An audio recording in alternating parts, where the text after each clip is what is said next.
Hi, I'm Jimmy. In this video, we're going to take a quick look at where the US economy stands and try to see if it makes sense for us to invest now or wait for another stock market crash. Because I think the real question is, why does the stock market seem to be so disconnected from the actual troubles happening right now in the economy? Okay, so first off, let's start with looking at the GDP of the United States. And as we could see with the most recent GDP number, well, the first quarter was way negative, coming in at about negative 4.8%. And just so we're all on the same page, GDP is short for gross domestic product, and it shows the final market value of the goods and services produced in a country. Now, we may notice that the first quarter of 2020 GDP numbers isn't quite as bad as it got in the Great Recession. That came in at a low of negative 8.4%. But I do think it's very important to point out a couple of things. First, according to economists, this number was slightly worse than consensus estimates. The expectations were that first quarter GDP would be at about the negative 4% level. So this number came in a little bit worse than that. And on top of that, there was a big drop off in imports, which make GDP numbers look a little bit better. But I think that the real concern is that the US mostly went into lockdown from the coronavirus during the month of March, which means that this drop off in GDP only really accounts for 1 month of lockdown. And it's expected that the second quarter GDP numbers are going to be way worse than this. And that's because the lockdown has been in place for all of April. And even as parts of the economy begin to open up now, well, it's going to take time for them to get up and running. This is going to happen fairly slowly. And it will be, at least in my opinion, well beyond the second quarter of 2020 before the economy is fully back up and moving again. So the next question is, what do we think is going to happen to second quarter GDP? And it's still a bit early to tell. We're still a few months before the second quarter numbers actually come out. But estimates that I've seen so far have the second quarter GDP numbers coming in at negative 35%, maybe worse. So clearly, this would be a terrible number if it ends up anywhere near that level. Now, like I said, it's still early, so we can expect for those estimates to change as more economic information comes out and economists are able to adjust their estimates. And one of the key pieces of information that are accounted for in this is what's happening with jobs. So this is a long-term chart of initial jobless claims going back to 1995. And I pulled down this longer-term chart simply to illustrate how drastic the current spike is in jobless claims. So this is the tech bubble, and then we had the Great Recession come in after that. And clearly, compared to the Great Recession, this current jump is crazy high. Now we could switch to a slightly shorter term chart so we can better look at what's actually happening with jobless claims. And if we're curious, the total amount of jobs lost during this time period, well, that's during the past 6 weeks. Well, that's been about 30 million jobs lost. So clearly, this is going to have a lasting impact on the economy. And as the economy gradually gets up and running again, how fast do we think these jobs will come back? Surely some of them will come back once the economy opens back up again, but many won't. And it's those jobs that won't that are likely to lead for the road to recovery. It's likely to make the road to recovery a long one. And this brings us to the stock market. And as we could see, I'm going to use the S&P 500 to broadly represent the stock market in general. And clearly, the stock market reacted to the economic problems caused by the coronavirus itself and the US economy and much of the global economy entering into lockdowns in general. This pullback itself saw the stock market down about 33%. But since then, the stock market has seen a gradual recovery. In fact, since the bounce off of the bottom, the stock market is up about 30% off of the bottom. And our question is, why or how could the stock market be up so much? I mean, is the stock market just completely ignoring the fact that jobless claims are getting so much worse each week? We already saw that. GDP is getting bad and going to get way worse. We already saw that as well. And broadly speaking, I think that the economy as a whole, I think that most people are expecting that an economic recovery won't happen overnight. It's likely to be a far more gradual recovery.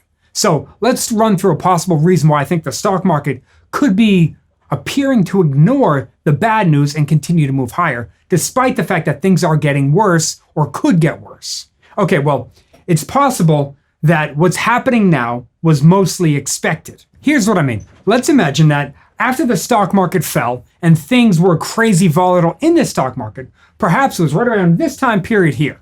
Well, perhaps at that time, broadly speaking, investors began to look ahead and began to come up with calculations as to what could happen in the stock market. And they said, hey, look how much we've fallen so far. They knew that the US government was planning on stepping in with the biggest bailout ever. So perhaps investors thought that there was sort of a backstop put in place by the US government.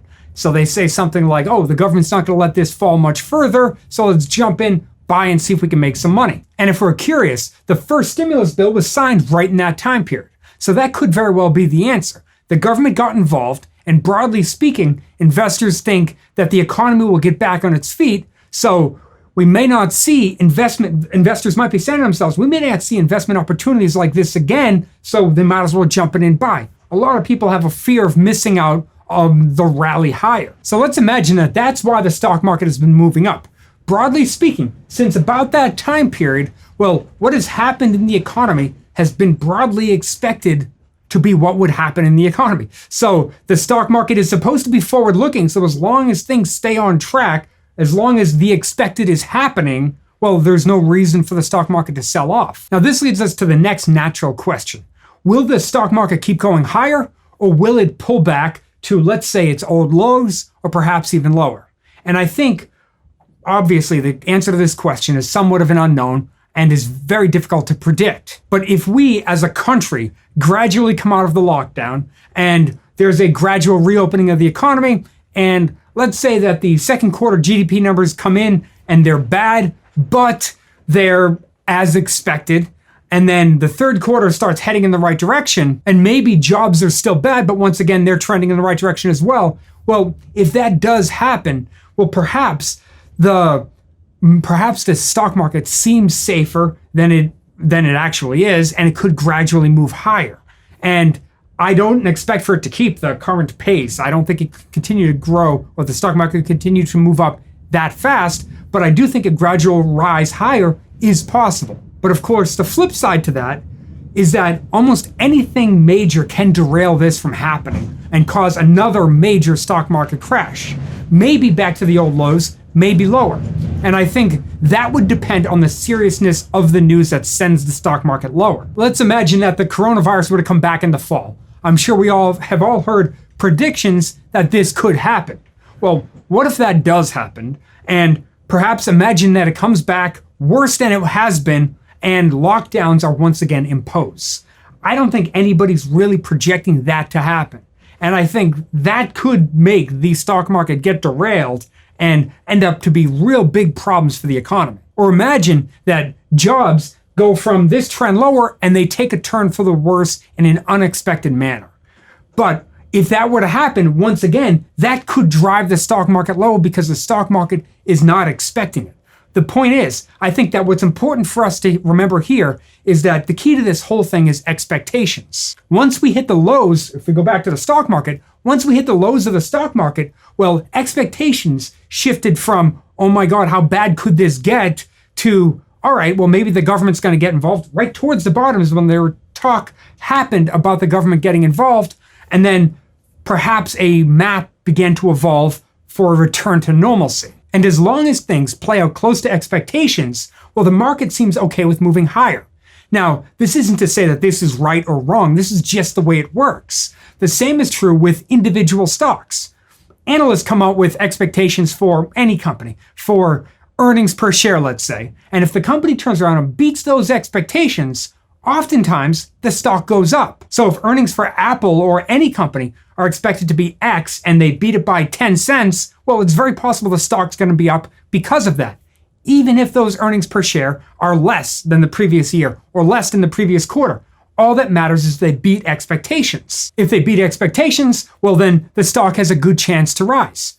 Of course, this leads us to recognize the importance of reasonable expectations. And I think that this is where the opportunity lies and ultimately can help us answer the question, should we invest now or wait for another pullback in the stock market?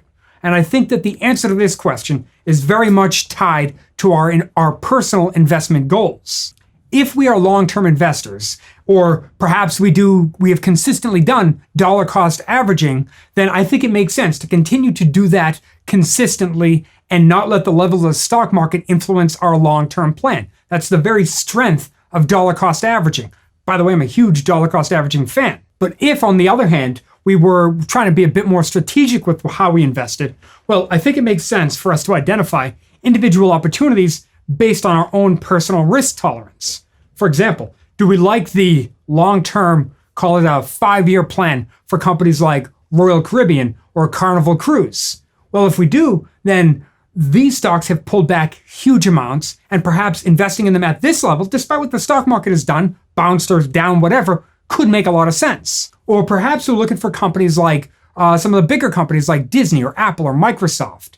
And we came up with our calculation of fair value for those companies, and we think it makes sense to invest at a level, perhaps these stocks are slightly above that level. In that case, I think it makes more sense to wait for the stock market to crash again, and hopefully it gives us the opportunity we need to invest in those individual names. Now, personally, I have a feeling that the stock market is going to pull back again, or at least I think there's a good possibility that it could pull back again.